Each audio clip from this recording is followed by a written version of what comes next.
Hi, welcome back to the Jack and Glenn channel. I'm Jackie. I'm her husband, Glenn. He's my husband, Glenn. Hey, before we get started, make sure you hit that subscribe button, hit that bell notification so you don't miss any of our reviews. And as always, if you like listening to audiobooks, click the link in the description for a free 30-day trial with Audible. And while you're online doing some shopping, you might as well use the Rakuten link and get a $10 credit. So let's get ready to this Married at First Sight, the one that everybody's been waiting for, you've been anticipating, and it happened, and we about to review it. Oh my goodness, but... We're not starting there though. No, because we got to do it like the show. Got to do it like the show. We got to do it like the show. But we are going to go couple by couple. Yeah. We're not going to go in order necessarily. Nah. But so let's start with Brianna and Vincent. And so we see Brianna and Vincent talking, and they're in the bed together. Yes. They're in the bed together. My man Vincent, that's what I'm talking about, boy. But I said it too. I said I like to think that he didn't actually leave, and we find out that Vincent didn't leave. He got as far as the parking lot, and something clicked in. Clicked in. He was like, you know what? No, I'm in a marriage. I have to be responsible. Like that responsibility kicked in, and he was like, it's the right thing to come back.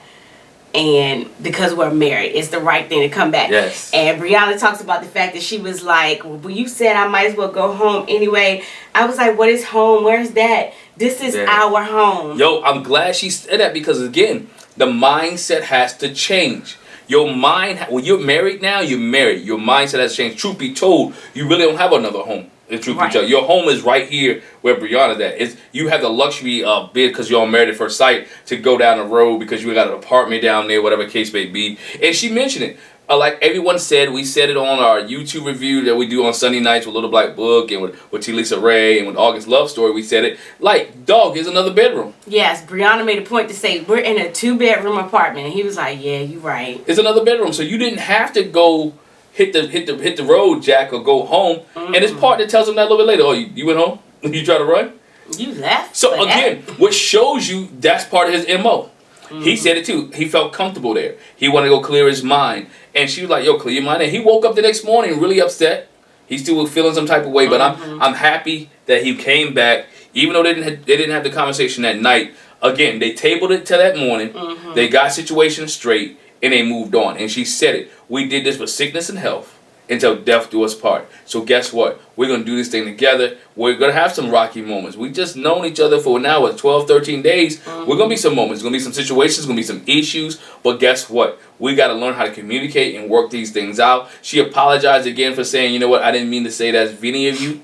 You know what I'm saying? Right, yeah. And we find out later what it really was. Yeah, she says that, they talk it over. And she said her confusion came from not understanding why he was mad, not understanding why he felt that way. And on the side, he said he feels like she should know when she's being disrespectful. But later on, when he talks to his friend Jalen, he puts it in perspective like, y'all still getting to know each other. She not going to know that. You have to talk to her and express that and know that, he didn't say it like this, but no, you're in a different situation. But you're bringing your feelings and your sentiments and your experiences from before into it. So don't put that on her. Communicate it and talk about it and figure out. His friend says, basically, you can't expect her to do or act like you would. And that's the key there. When you come into relationships, everyone expects what you would do doesn't mean your spouse or the partner you with is going to do the same thing. Right. You guys have to communicate like, hey, this is how I respond to situations. This is how I react to situations. And again, over periods of time, you'll realize how they're going to react. Now, you can't always make the assumption either because people change. Right. So when you make the assumption that this is how they're going to react to respond, or you already have in your mind, played out in your mind what's going to happen before you even say the thing, that's where you mess up too. You find yourself, you have to go into every situation, every circumstance as a new situation, new circumstance, being honest, communicating clearly, and letting the chip kind of fall where they go. But again, communication, having right tone, pitch, and voice, and knowing how to deal with it. Timing is everything, communication is everything, and having that relationship and building that trust with your partner makes a big difference when you're able to give them some news that you think is going to be unpleasing. Yeah. Yeah. And so, again, when Vinny meets with his friend Jalen, you know, he says that he's happy with her. He says, you know, this is somebody I want to be on top. We want to be on top of each other, like all days. Jalen was like on top of or on top of. Vince was like, you know what I mean? I'm to like around each other. Yeah. You know, I feel comfortable being around her. But he all don't the mind time. being on top of each other neither. They talk about the fact that they do come from different cultures. Is that something that issue they've run into? But Vincent said it wasn't really the cultural thing like you would think. Speaking Spanish versus English, you know, the food and customs. He said the cultural difference is I'm more delicate with my words. Yeah. Where she's more direct and assertive. And she's straightforward. Again, there's nothing wrong with being straightforward. He treats her as a husband should. He's being delicate. He's treating her with respect. Mm-hmm. He's not trying to cut her, you know, with his words. And I'm not saying that he's intentionally, but he's thinking about what he says before he say it to her, and which is a good sign, because he wants to continue to build her up, but he also wants her to change. Mm-hmm. So you have to be creative. You have to be intelligent and wise to do so, and that's what he's trying to do, and that's what he said. And which with her, based off her background, and understand this is where her business comes into play, her job, her engineering, because and not being able to separate work from home, because when you're a boss everywhere else, you speak that boss language. When you're in charge everywhere else, you speak the charge language. You expect people to execute. You expect people to do. You expect not to have to explain. You expect to be able to maneuver and move. And again, I'll be honest, learning that, being a coach, you know, for coaching for years, you expect things to happen. So you have to have a quick mindset to be like, you know what? Hey, it's over with. Shake it off. Let's go. Right. And that's what she is. Like, okay, it happened. Move. Let's move on. I made a little jokey joke about it. Guess what? I need you to man up, buck up. Let's go, because this is what the fast-paced business I'm in. I don't have time to deal with, you know, Vinny. And that's what Vincent's friend Jalen said. You know, we finally hear. It really boils down to Vincent said, I was embarrassed. He was embarrassed that he spilled the champagne because he was really trying to make it a moment. And he was embarrassed because it didn't come off like that. He got it on his shirt. She didn't really help him clean up his shirt. Didn't help her, you know, clean up the floor or whatever. But she did, though. She went to get a towel. So it was, his perception. Right. His perception was, I'm trying to make a moment. I messed the moment up. I fumbled. I let the champagne spill out. I did what I needed. And so I'm embarrassed because it didn't go the way I had planned in my head. Again, like most of you guys said, he was sensitive. And when she made a joke, he's already feeling some type of way anyway, because he's embarrassed because he messed up the moment. Yeah, and it was his embarrassment more than anything, because he was really trying to do something. But like you said, his friend Jalen is like laughing while he's talking about it. And he was like, you really was going to leave over that? And he said, the other thing is, he was like, man, get out your head. Yo, definitely. You have a habit of overthinking.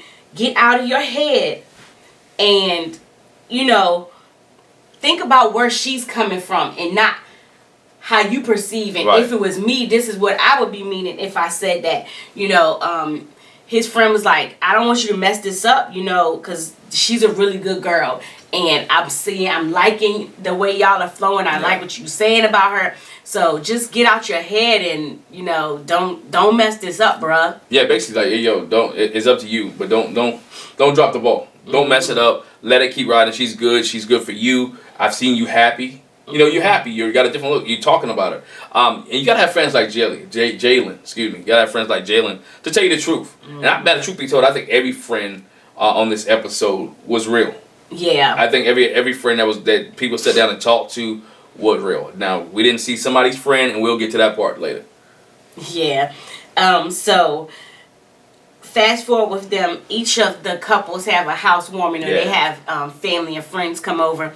And so for Brianna and Vincent, we get to see and meet Vincent's brother Ernesto and his mom Elizabeth. And we meet, we see Brianna's mom Nidra again and her sister Brittany. And we get to see the two families interact.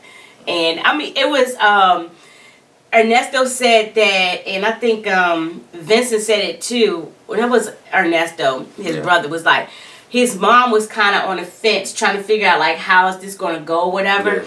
And I think after the dinner that they had, and they played a little fun game.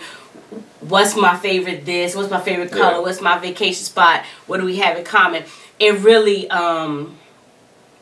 broke the ice, and Elizabeth felt more comfortable. And she welcomed Brianna and welcome to my family. She spoke a little Spanglish. They joked about that. What Vincent joked about. But you got to realize again, you have a Dominican culture, African American culture. Even though we look alike on the outside, it's different cultures. So therefore, coming into this, mom has I'm not gonna say she has a way to accept Brianna. You don't know. You don't know when you marry somebody else, especially with this show. You know, in regular marriages, you probably met the family. Y'all had cookouts, you had dinners, you've been around each other, holidays. You know, y'all had dated a while. You met the parents. Here, they saw each other at the wedding. Now you spend an extended period of time with each other, and you're going to try to build a bond, because again, you don't want, because here's a sticky situation, mom get over there, have an issue with Brianna's mom, and now me, Brianna, in the middle of this, because our moms don't get along, or our brothers don't get along, or our sisters don't get along, family members don't get along, and now we stuck in the middle. You don't want that to happen. But the one thing I can say, when you brought up the cultural thing, so I'm thinking about an African American family, and I'm thinking about a Hispanic family, or Latinx, whichever one. I don't know what Dominican would be considered, but what I found, I mean, we're African Americans. A lot of African American families, they are more welcoming anyway. Yeah. Like, you know, willing to let people in. And I've seen that a lot too. I mean, I've seen it some, not all the time, with like Hispanic families. Yeah, definitely. They're more warm and welcoming. And you really got to be, you know, like a butt for them not to let you in. I mean, and there are exceptions to the rule, obviously, but I kind of figured that they would get along and flow, especially when his mom got to meet Brianna, because Brianna's cool people, you know, and her family's cool people, and they had a good time and laughed and joked. It's about being respectful, about handling business, it's about doing things the right way. And they did it the right way. The game, like you mentioned earlier, was a good icebreaker because people were able to laugh. They were able to enjoy each other. And then with the Spanglish, they enjoyed that as well. So that was funny. Yeah. Because mom doesn't talk much. Yeah, and I think that was the first time she said it, was like, okay, what's our favorite snacks? And mom was like, and snacks? And he was like, mom, the Spanglish. And she said, Europe, you know, instead of Europe, you know, he was like, okay, mom. Yeah. It was like almost Ernesto might have to translate, but he didn't have to. She did a good job. All right, so that's it for Brianna and Vincent. Yeah, before we go there, you know, I'm glad that Brianna and Vincent recovered. Yes. From the last episode, because the last episode ended well. It didn't end very well, but I was glad to see their growth in their relationship. In this past episode, to see how they grow. Now, looking at it, you know what? They have they are building a strong foundation for the rest of this time that they're on the show. So I do see them, you know, unless something major transpires, they're on their way to making it. Yeah. They're on their way to making it. They're still my favorite. Yeah. I still see them staying married. Yeah. I think they're gonna be. They're on their way to making it, and she was more. You didn't see much bossiness, but you did see a little submissiveness during this episode with Brianna. That she's trying, and she's taking to heart what Vincent said, and she's trying to do better. Yeah. All right, so let's go to Virginia and Eric. Yeah. Or some people call them vodka and tonic. Well, I didn't say that, so. No, we didn't say that. Somebody else said. But it is what it is. But they're back home now, so you got to get rid of the tonic. Now. Well, maybe, yeah. We see Virginia. Well, we find out Virginia's getting ready to go to her friend's wedding in Savannah. Right. And then Eric is not going because his brother is getting married the same weekend. So this will be their first time being apart since they got married. But it gives her a chance to exert her independence. And say it like you really said. It gives her a chance to go ahead and drink without him being on her back. Right. I wasn't going to say that. I'm going to say that. Go ahead. She can go ahead and party without her being on his back. She can have her 4 days of binging. I'd like to see footage of that wedding. Like to see footage. So, in the process, while he's by himself, Eric is watching the dogs. He runs into Ryan out, and Ryan's watching his daughter, Miska. And they just talk about how they're getting kind of settling into the groove and getting adjusted to each other's schedules. And Eric says he thinks it might be harder for Virginia to get adapted to like living with somebody. Yeah. And he says that also with his friend Brandon. He said he's trying not to be too touchy-feely.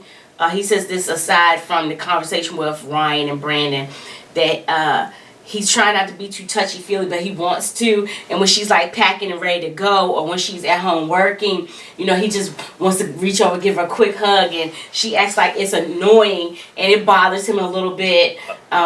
Again, especially from her being so touchy-feely. I guess he's like, oh, now you don't want to be touchy-feely? But again, if you're working. Right. If you're working, you don't want the touchy-feely thing going on, because, again, your focus is on work. Mm-hmm. You know, there's some people, when they focus on work, they're focused on work.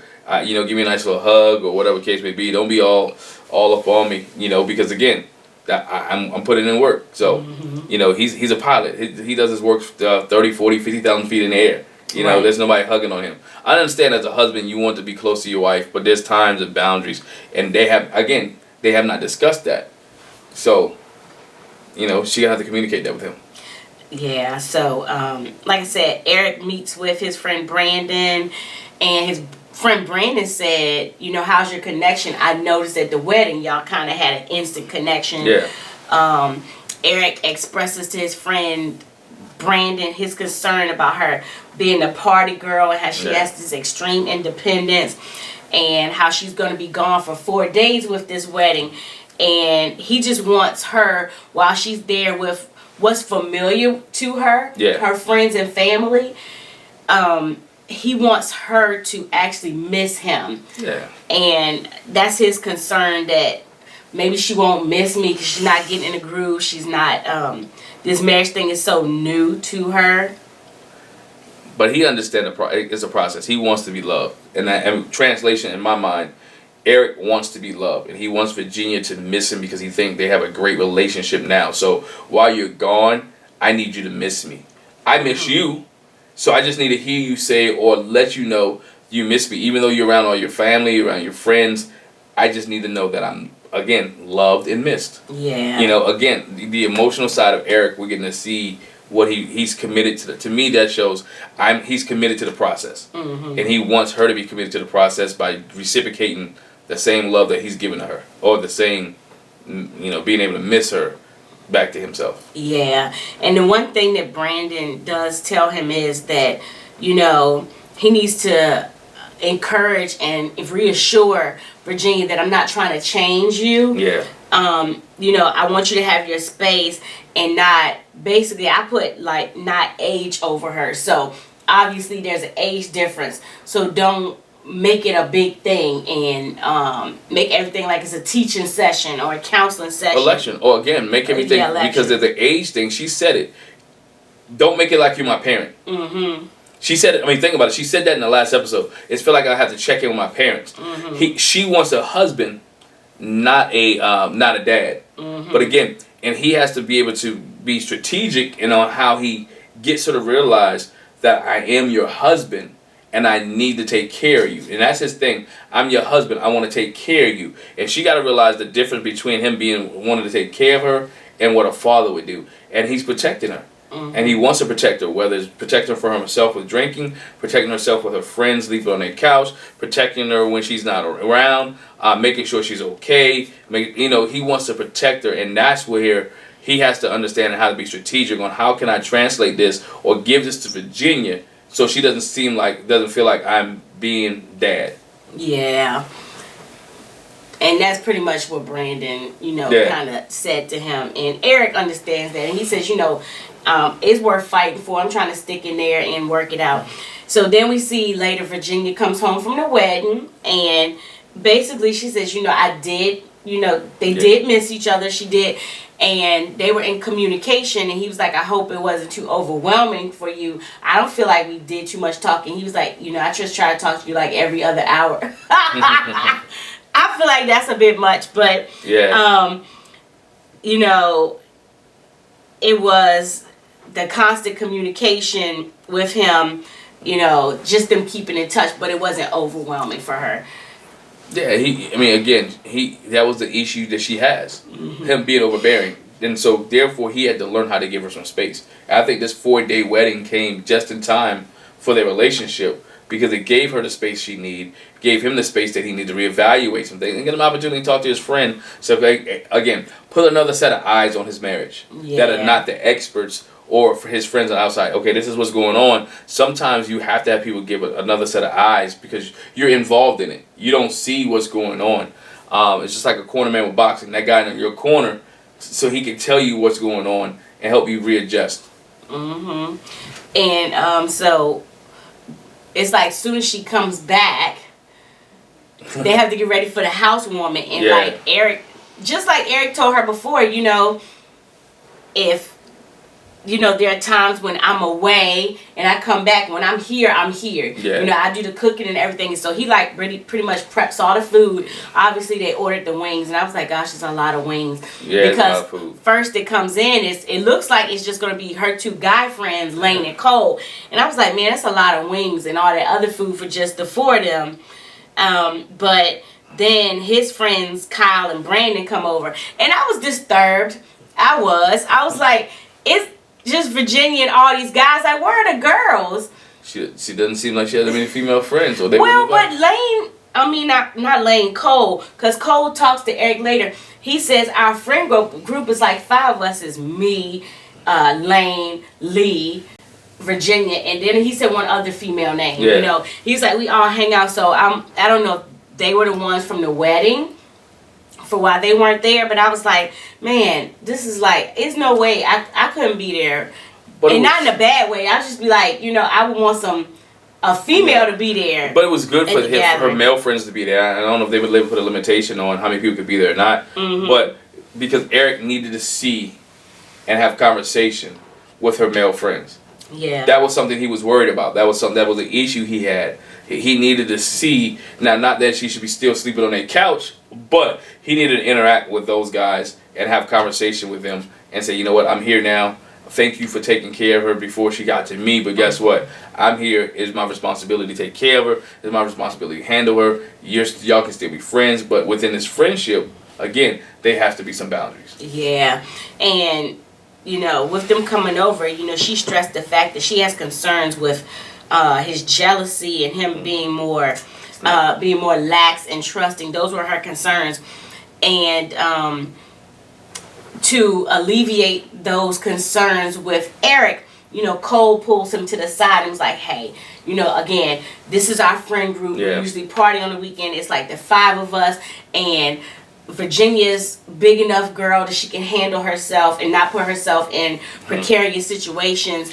And I just want you to know, basically, like, we're no threat, and that everything's cool, and he opened the conversation though by telling Eric, try not to come off as all controlling. So obviously we know Virginia's been talking to Cole, and I got a problem. Eric didn't really take offense. I kind of did, because I'd be like, ain't nobody trying to control her. Is that your friend? Be your male friend? Mind your business. Mind your business. You don't let too many people up involved in this.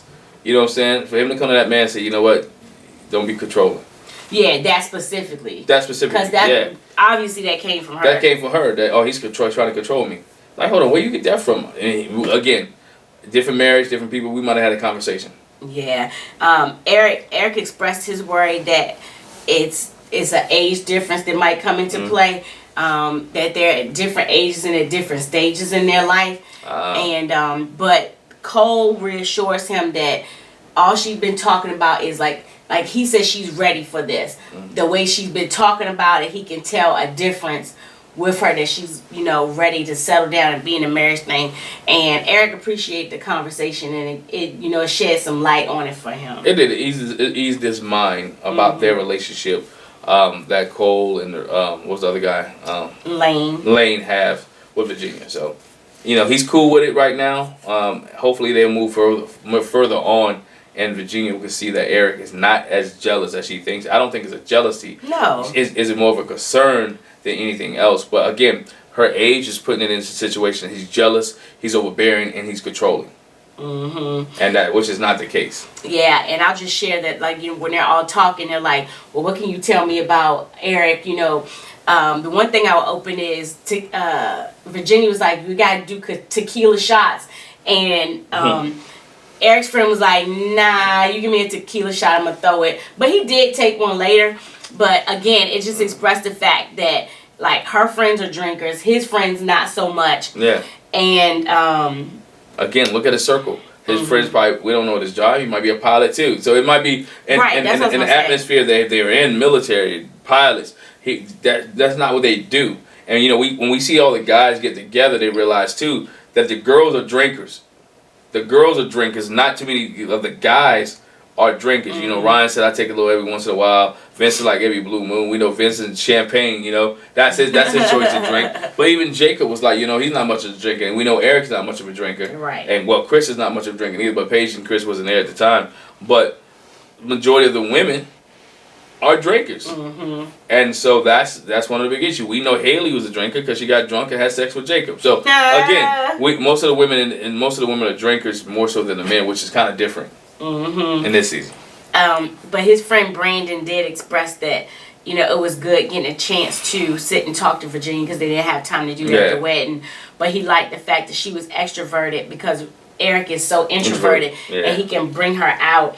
And that was the reason that's the reason the experts say they put them together anyway. And they just shared with her that if you haven't noticed, he's a horrible dancer. He showed her the guitar in his music room, but he hasn't played for her yet. Right. And so they laugh about his high school band, the band he had in high school, and they got a good chuckle out of that. But it was a nice little visit between the two of them. I think again, it put Eric's mind at ease when it comes to her male friends. Yeah. All right. So let's do Hayley and Jacob next. Hayley and Jacob. Okay. First we see Hayley meeting with her friend Lauren. I like Lauren. Yeah. I like Lauren because she's sensible. She's sensible. She's a straight shooter, and she was putting Hayley kind of in her place, but doing it in a nice way. She was telling, look, this is what you need to do. What's going on? I know that you pull away. What is it that you really don't like? Again, she mentioned, I don't like the 80s stuff. He pulled out some goofy clothes. I don't think you should have that on your honeymoon. I think, again, you're trying to control him. And she like, basically, you got a husband who don't dress right. Don't dress right. He's a terrible dresser. He's a terrible dresser, so. Yeah, and so Hayley shared, I pulled myself back, and Lauren says, that's what you tend to do.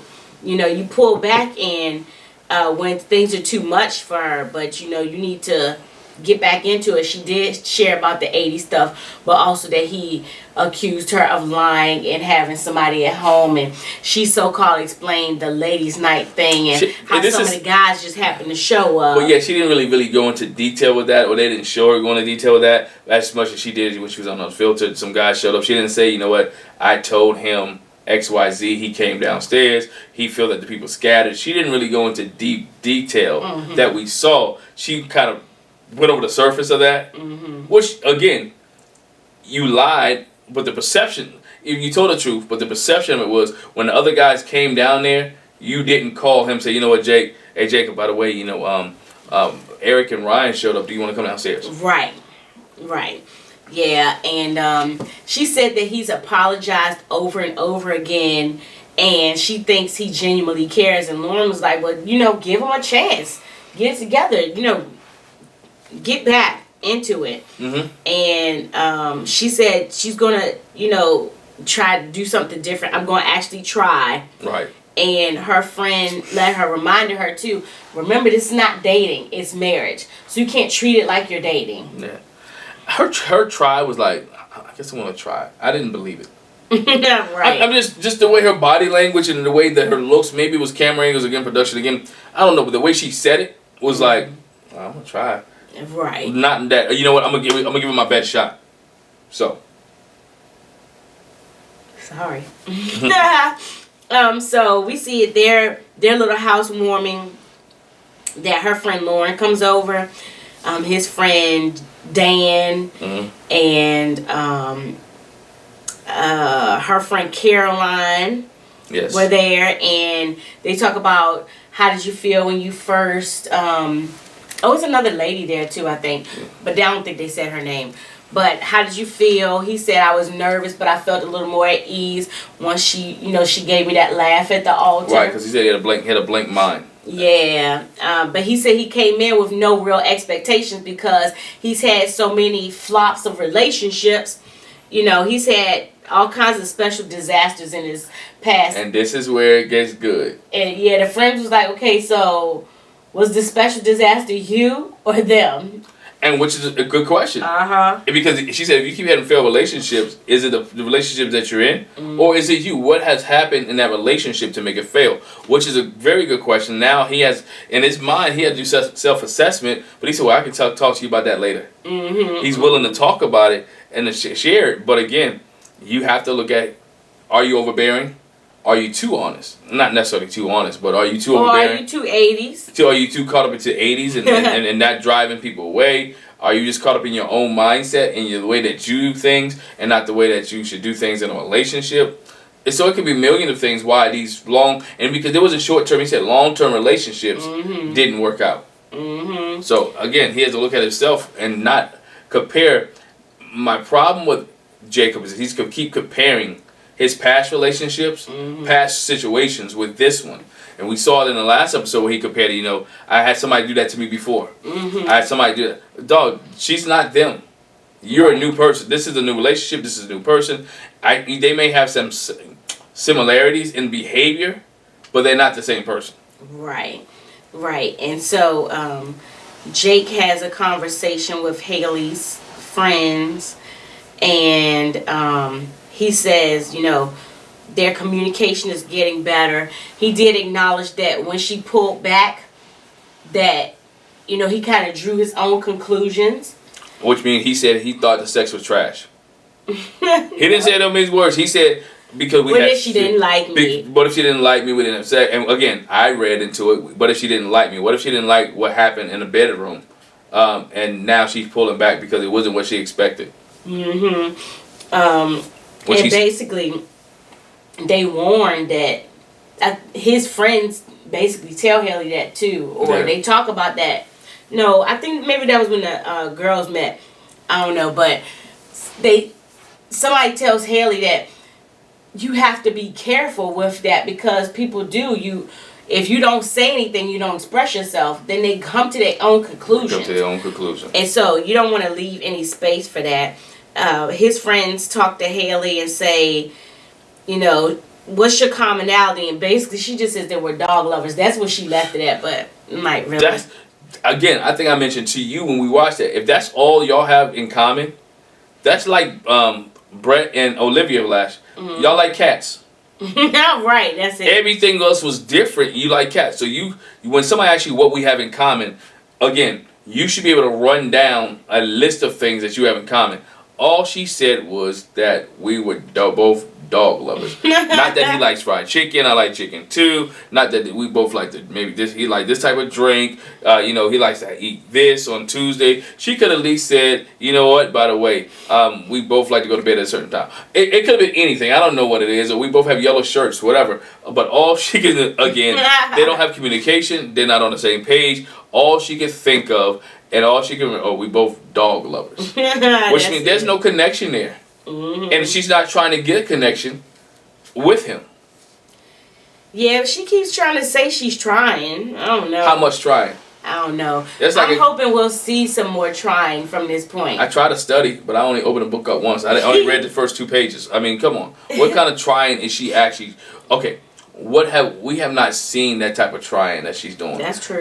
We haven't seen... They haven't displayed or showed any type of trying that she has been doing. We've seen Jacob try, but have we really seen Hayley put forth much of an effort? Even if you go back to last season, when Karen was in a situation with Miles, we did see her put forth effort. They did go on dates. She did go to they went to the workout class together. They played the little ball game with Bennett and Amelia in the park. So they tried to do different things. So now what happened and what has to take place is we need to see Hayley put forth some effort with Jacob in order to say she's trying. Because you can say I'm trying with my mouth, but you don't see the action. Right. But his friend tells Hayley, you know, he's a really good guy. He's straightforward. And, you know, he's direct. And so he misses subtle cues. And she was like, yeah, I see that. But they encourage her to be straightforward with him and straight up. And so later on we see just Hayley and Jacob. And they're talking about just trying to spend more time together and get to know each other. And they sit on the couch and you know, talk about things. And what were you doing at 28? And he says, I bought a house with my dad. It was like a fixer-upper. It was before the market crashed. And so it didn't work out like I thought it would. And so what were you doing at age 28? She was like, well, yeah, that'd be now. And they'd be getting married at first sight. And, you know, they got a little chuckle about that. They talked about how he got into natural bodybuilding. Yeah. And how they both like riding boats and going out in boats. And she says I actually had a boat license. Again, they're finding they're commonality. They're having communication. They're talking, and they're finding some commonalities. Prior to her friend asking her the questions, she didn't know what he liked. Right. She didn't know. All she know that he liked meat. You know, steak and eggs. Steak and eggs. But I'm hopeful and glad that she took a clue. Yeah. And so she took the time. Well, let's sit down and talk and get to know each other some more. This is what she's trying at. Again, we can, before I'm trying with my mouth, and now we see the action of her trying to get communication or try to build a relationship with Jacob. And he appreciated that. He appreciated the fact that she was sitting down and took some interest in what he was talking about. Now, on the flip side, he was talking about other things other than the 80s. Yes.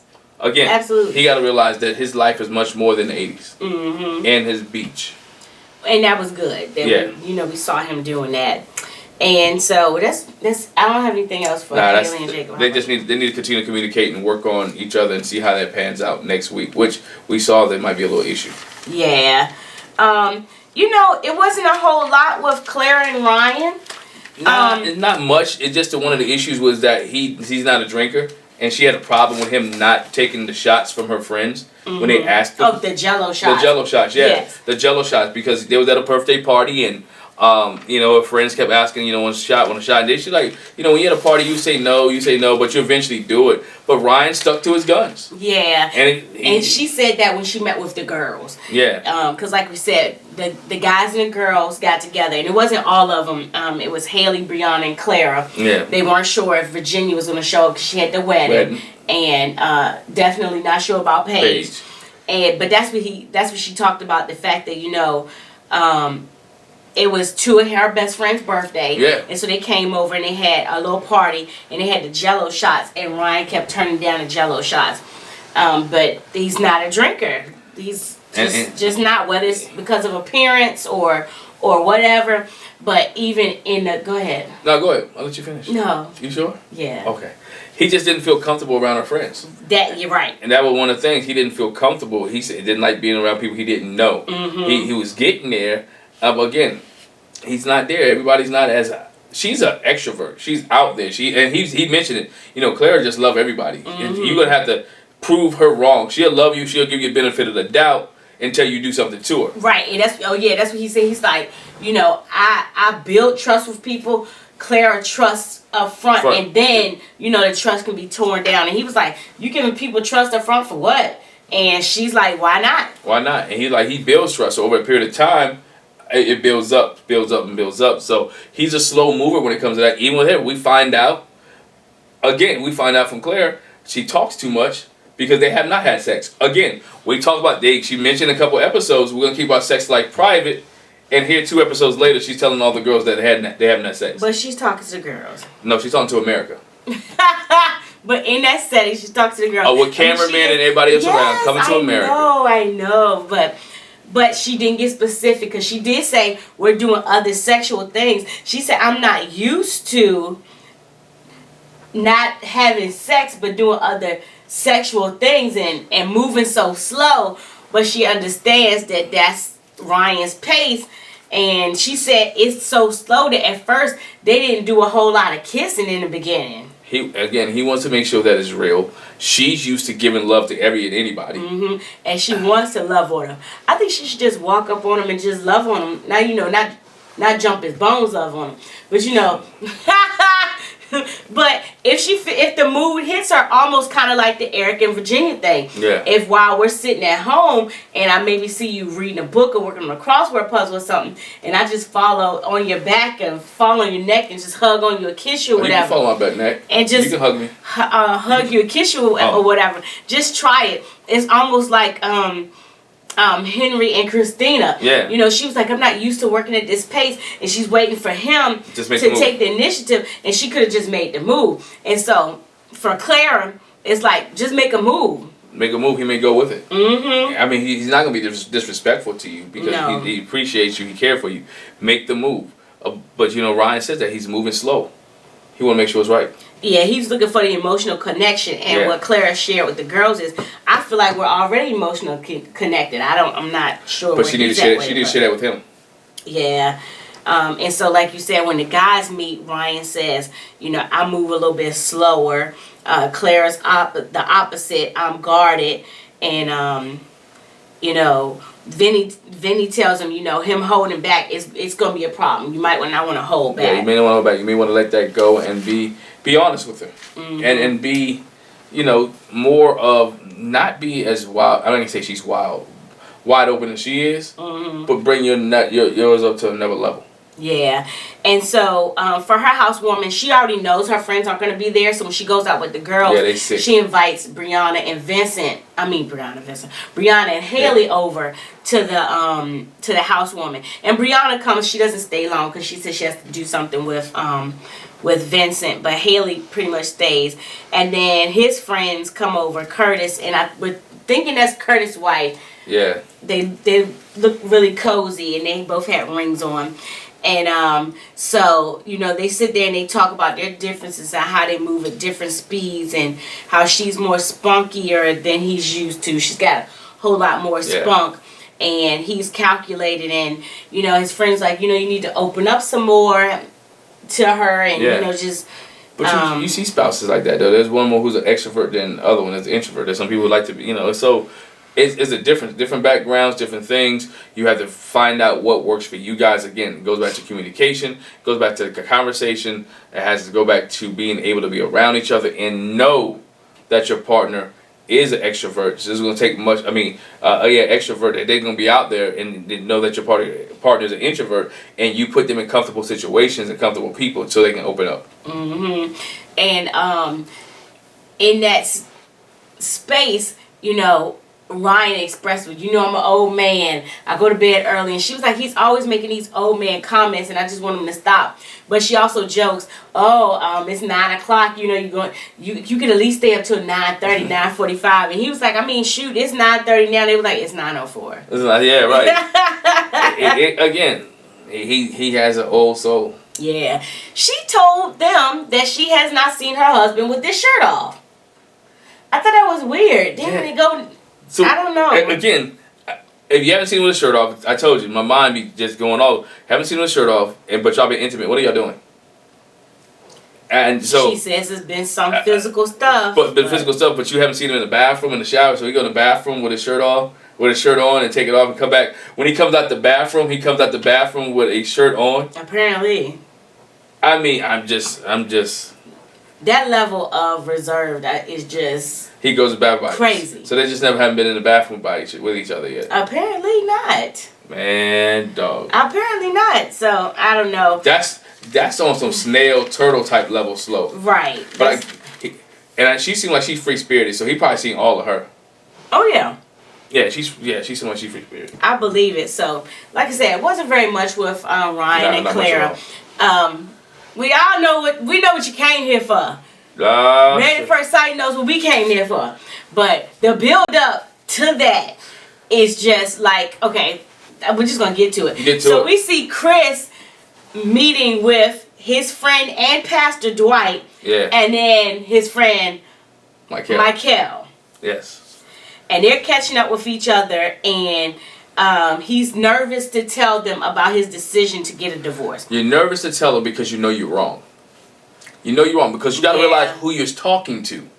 See, this is where Chris is nervous because he understands. Not only is Dwight your friend, he's your pastor in Atlanta.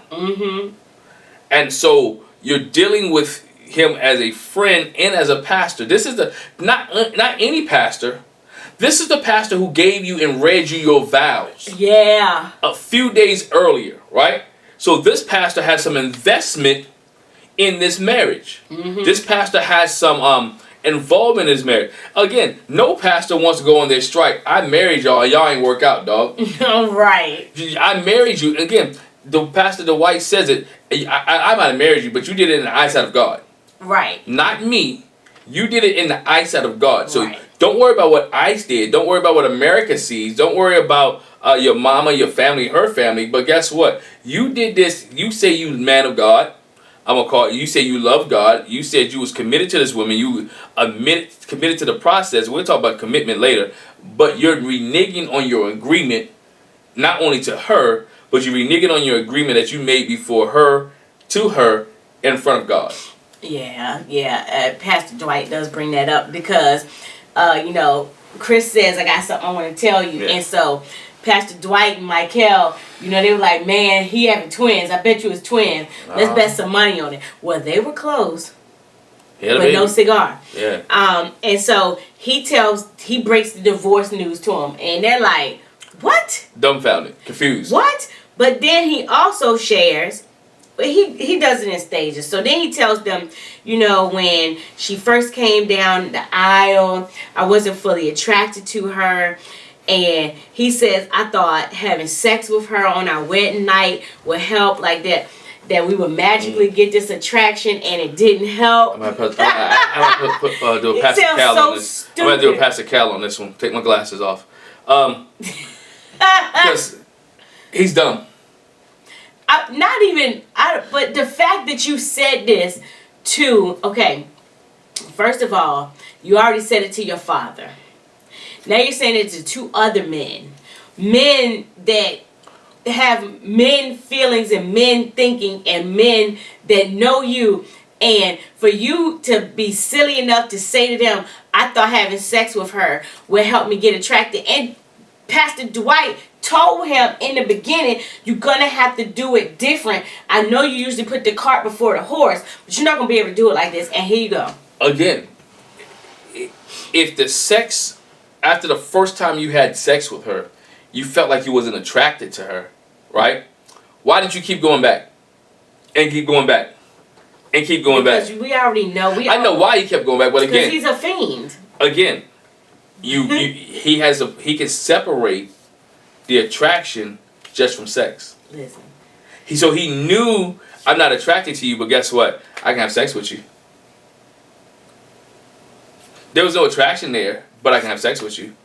And so it's an attraction there. It's not to her face though. It's not to her emotionally. He's attracted to what he can get. The boom boom. Ha! No, you didn't.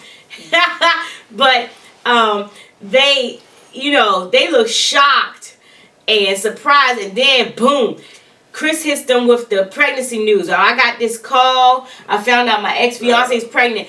And they are like dumbfounded. They was like, we was joking about the twins, but really, bruh?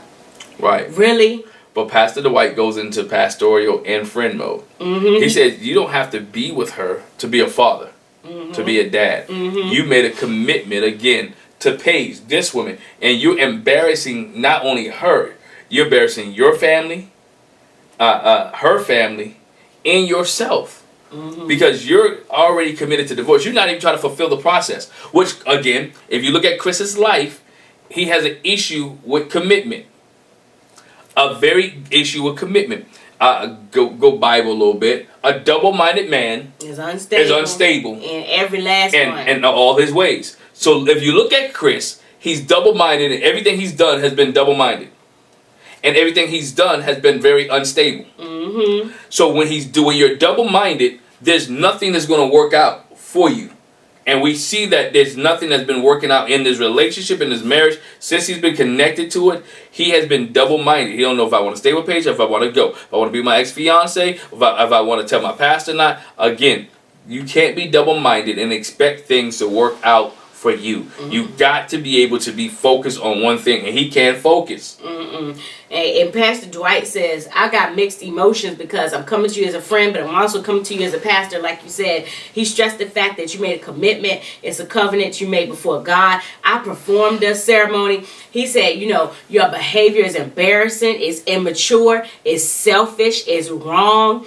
That's your child. Yes, if that's your child, which when he said it, again, Chris well, you could say that. And then, he didn't say it like to dwell on it, but he was like, it's your child. If it's your child, and if so, they gonna be fine. Your first commitment is your wife trumps everyone.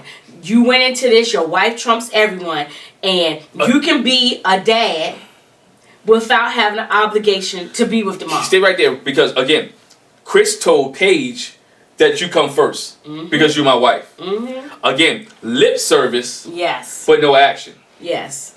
Lip service, but no action. He gave a double-minded again. He gave the lip service, but there was no action behind it. You said it, but you didn't show anything behind it. Mm-hmm. And so now Pastor Dwight comes back and says the exact same thing. Mm-hmm. Your wife should be first. Mm-hmm. All right? Again, this happened prior to Paige, but you didn't even give her a chance to commit to her and for you and her to try to work this thing out in the midst of this situation. Because that's why you went into Married at First Sight. And so basically Pastor Dwight has called him on the fact that, okay, you got this situation and that happened before Paige, but when you went in this Married at First Sight thing, that's what you're in.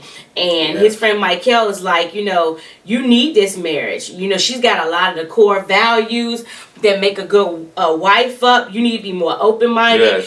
Yes. Pastor Dwight says Paige is a diamond. That's rare. You got to consider her feelings. You got to consider the feelings of everybody involved. Let's go back again. Okay, her family. You got your family and her family, and it's going to affect all of them.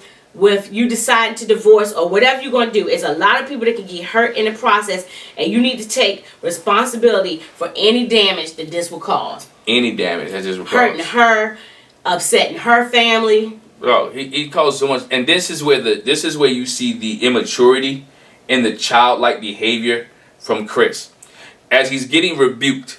All right, because again, call it what it is. That's what I said. Call it what it is. Because Pastor Dwight has gone into pastor mode, and he's getting if your pastor's your friend, you got to understand when there are different realms that he's operating in. He's operating as your friend. He's telling you, that's not good, blah blah blah blah. But now he's going into the pastor mode, and those who are in church realize this is rebuke. Chris doesn't take rebuke real well. No, because he said, "I'm done at this point. I'm done with this conversation." It's going to be cool. When you have to correct him, he becomes a childlike behavior. Look at all the examples that have been going on when people try to check him, besides women. Because when women try to check him, he raised up. But when men check him, he goes quiet and get into childlike behavior. Because he looks on his phone, he can't take this, I'm done with this, I can't move on to this. Again, he does not handle being corrected. Yeah, and Pastor Dwight calls it selfish again. He's right selfish. There in his face, like you being selfish. Like really, you're not gonna talk about he don't want to talk about it no more. You don't want to talk about the issue at hand because he can't win. When you dealing with somebody who can't win, or they used to win, he's entitled. His entitlement has gotten him to the point where he's been successful. I'm not saying he's not a hard worker. I'm not gonna talk about his business because he got his business. All right. He's been successful at financial matter. Everybody want to talk about he losing the subway. Guess what? People lose businesses and start businesses all the time. Y'all had a president that... Yeah. Businesses close, open up. Business owners lose business. I'm not even knocking on that. It is what it is, right? But again, the integrity piece, the character piece, the honesty piece is what's missing from Chris. Yeah. He knows what right to do, but he chooses not to do. And so when he feels that he's justified his behavior, he's going to continue to walk in that behavior even when he's being corrected for the behavior that he's doing. And we're going to see that again later. Yeah. Real quick. So then we see in another scene, Paige gets a call from Chris, and he asked if she's available tomorrow to have a convo with her and his ex-fiance. He says, he just wants to meet so they can clear the air. And, she says, I'm in shock about it. I'll let you know. I'm going to have to pray about it and see what the Lord has to say, and I'll let you know. Look. And he says, well, I think it'd be cool for us to sit down and talk. What's going to be, what do you mean it'd be cool for us to sit down and talk? What? Dude, shut up. All right, Paige. This is what I got. The Lord ain't got nothing. Look. No. I'm going to let you say it, but go ahead. Look, you praying about the Lord. Again, this is production who made you do this. This wasn't the Lord. Because, again, you have nothing against that girl. That you don't even know that girl. That girl has nothing against you. Why am I putting myself in this situation? Again, anything, Lord, you pray about it. Guess what? Did the Lord tell you yes? This is what I think. This is what Production put them together. Right. But she didn't have to do it. No, she didn't. And so I really do believe when Paige says, based on her reaction when they meet, I feel that Paige, she did pray about it, and the Lord led her on how to deal with the situation. Because no lie, I loved every minute of it. Because you talking about how he shrinks when men step up to him. It's when somebody steps up to him, period. Because Paige came out with the guns blazing. What we not going to do is shuck and jive this time. And so I believe when she came out of her prayer closet, she came out with a strategy, and the Lord was like, deal with it just like this. Boom, boom, boom. And he even said it later on. He says, this meeting didn't go the way I expected it to. You know why? Because the Lord intervened and gave her a plan for how to deal with it. But based off who she is, she had a plan coming into it anyway. Again, they had her and Mercedes had great dialogue. They kept it ladylike, which I appreciated. They didn't come off like this was Love and Hip Hop or anything like that. Right. There was no security guards that was involved. Paige came off like a lady and like a woman at this time, and I ain't gonna say she manned up, but she galvanized herself. I'm telling you, because that was the Lord. She went in her prayer closet and she got some strength. She called her mama and called her friends and got enough sense. And the Lord moved on her heart and said, honey, I need you to move like this. She probably had another dream, and the Lord showed her. God showed her what to do, and she executed, because she did. First of all, they come, Chris and Mercedes coming there all dressed up. Paige makes a comment, oh, look at y'all looking jazzy. Girl, stop. She trying to break the ice or whatever. And so, Mercedes like, I don't have no problem with you. I want you to know there's no animosity. And Paige tells her later, I ain't got no problem with you. And basically what they both say is, our problem is with this Negro over here.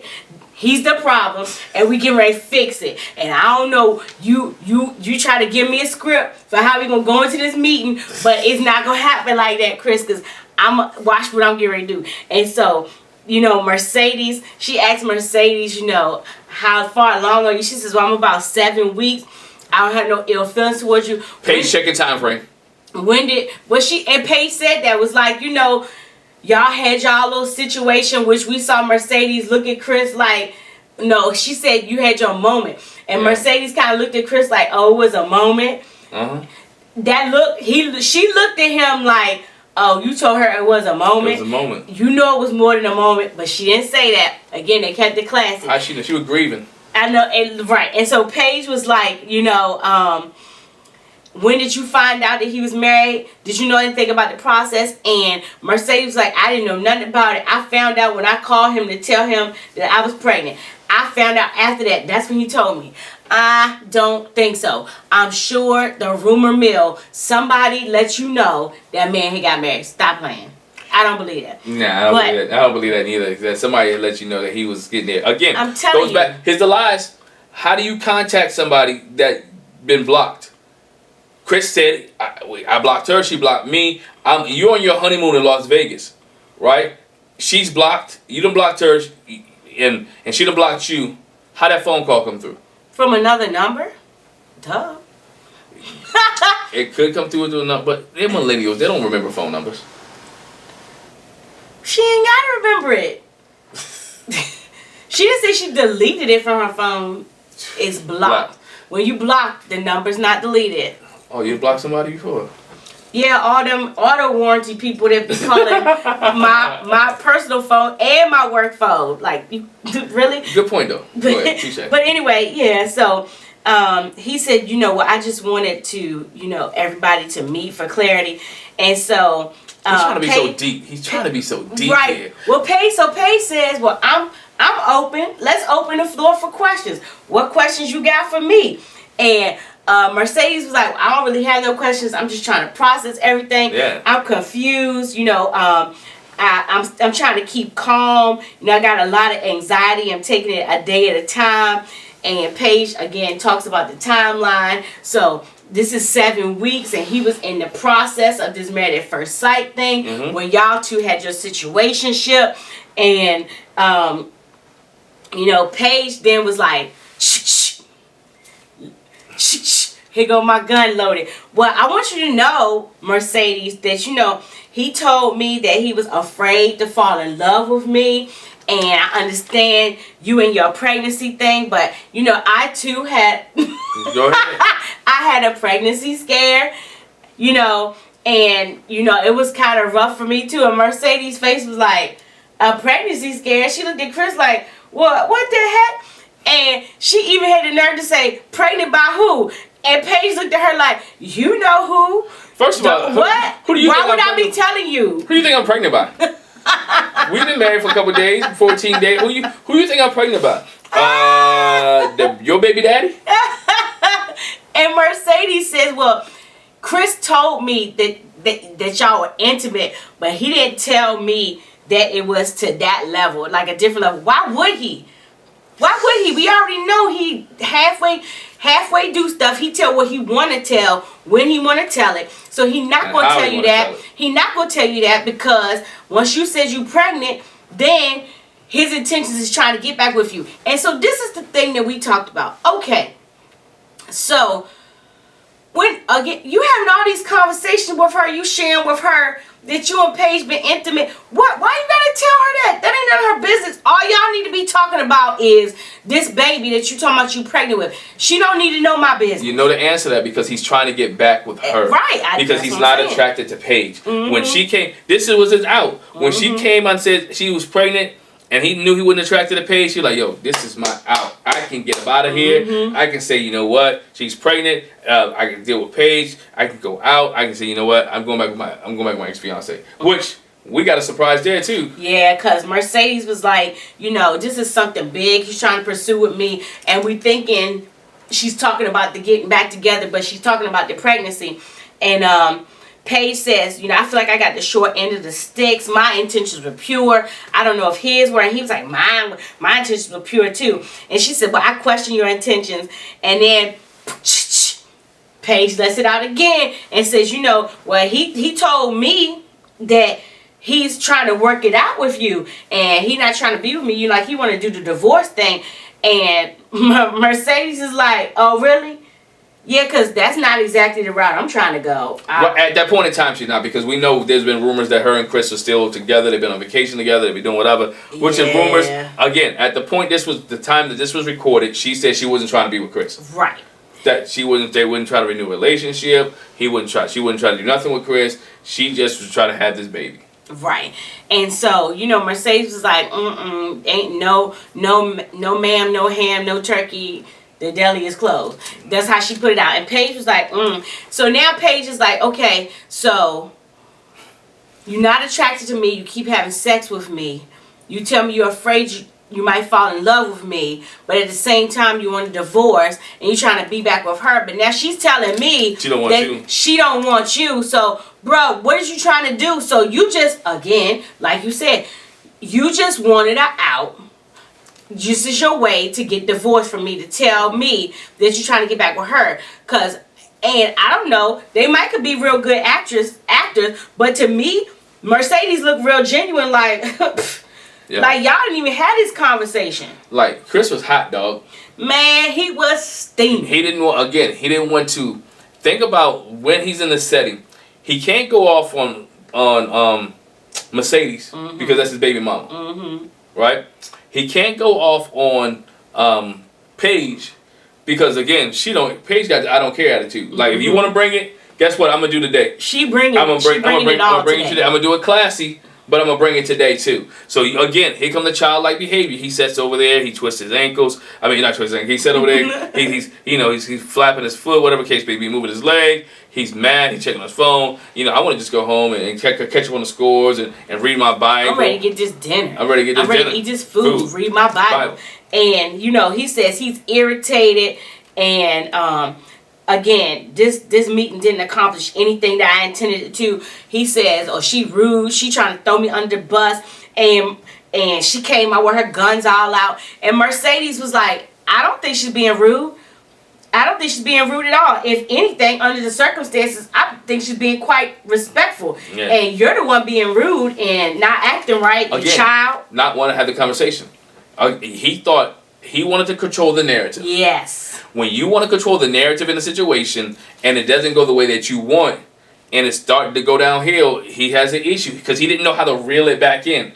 There's no moderator. You got two women. Again, you have two women who you thought was going to be at each other, but they two women who was connected with each other because you fooled or you messed over both of them. Yes. She's your ex-fiance for a reason. She's getting ready to be your ex-wife. And she pretty much said that. She pretty much said that when she said, Chris tried to say we was getting back together, she kind of alluded to the same thing as Pastor Cal was like, we broke up before. It was reasons why we broke up. I'm not getting ready to put myself back in that. Yeah.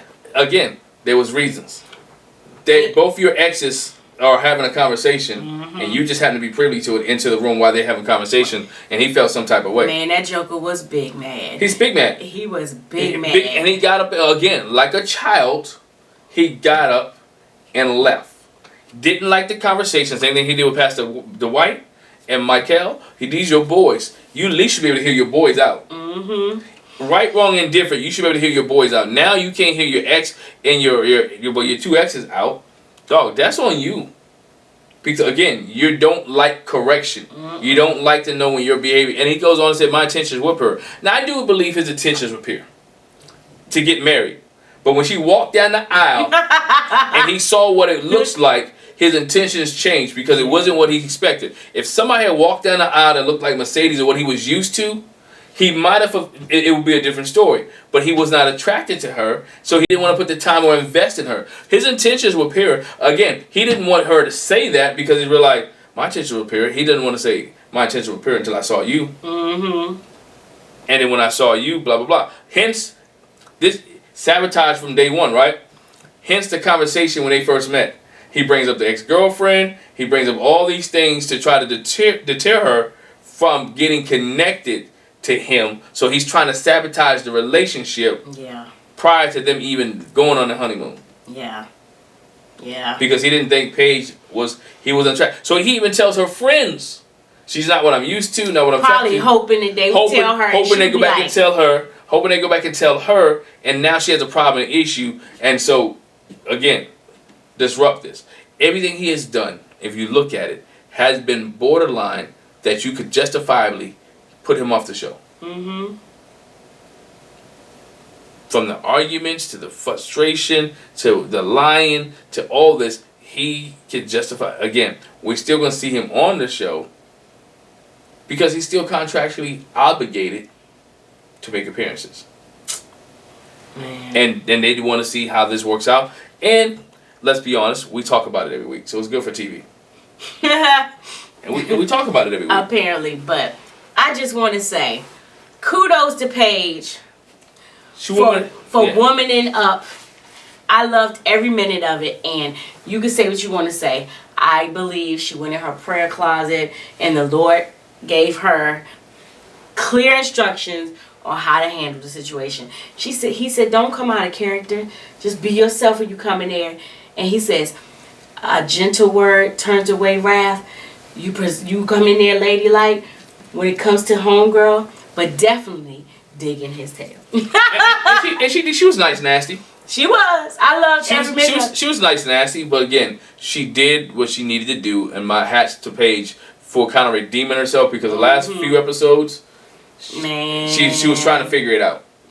Now she was able to go into it, and I don't think she went into it fully. She's trying to maintain herself for what it is on TV. Mm-hmm. You still, at the end of the day, after Married at First Sight, she has a reputation. Mm-hmm. At the end of the day, at Married at First Sight, there's some offices and some businesses and some buildings that she needs to go into, and she don't want to be recognized as the angry black woman that was on Married at First Sight. Right.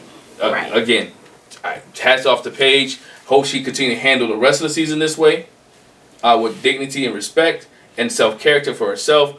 Try to build up her self-esteem, because in the past few episodes she didn't have that. Sleeping with somebody who's not attracted to you, who told you they're not attracted to you, but you still keep giving it up to them.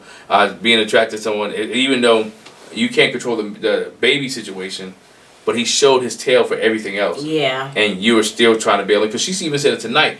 I was willing to be involved with you, even in the midst of the baby situation. Mm-hmm. I was going to be your ride or die. We was going to work it out. We was going to try to be there together and try to have this conversation and be the bonus parent. Mm-hmm. In here. But you couldn't handle it as a man. See, this go back to what Eric said. Are you going to man up? We got mad at Eric, and I apologize. I got mad at Eric. Chris didn't man up. Because if he would have manned up, he realized, you know what, it didn't work out with me and my ex-fiance. I'm committed to Paige right now.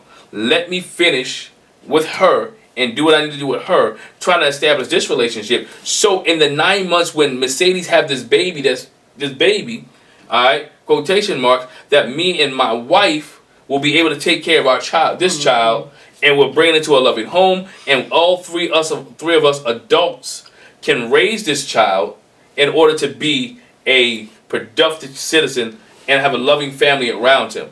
That's what manning up is. Yeah. And he couldn't do that because he feels that I want to have my family together. But guess what? You want your family together with a person that you just put to the side, that you just left.